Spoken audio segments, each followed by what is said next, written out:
નમસ્કાર દર્શક મિત્રો, બોટાદ દસ્તક ન્યૂઝમાં આપનું હાર્દિક સ્વાગત છે અને હું છું એલડી મકવાણા। આપ જોઈ રહ્યા છો બોટાદ દસ્તક ન્યૂઝ। હવે પછીના સમાચાર વિગતવાર। બોટાદમાં અળવ ફાટક પાસેથી એમડી ડ્રગનો જથ્થો ઝડપાયો। વેગન આર કારના ડેશબોર્ડમાંથી 1,31,000નું એમડી ડ્રગ્સ મળ્યું। જમરાળાના શખ્સની ધરપકડ।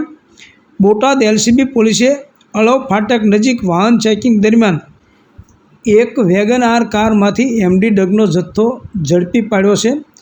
પોલીસે બાતમીના આધારે કારને રોકીને તપાસ કરતાં તેના ડેશબોર્ડની ડિક્કીમાંથી 13 ગ્રામ એમડી ડ્રગ્સ મળી આવ્યું હતું।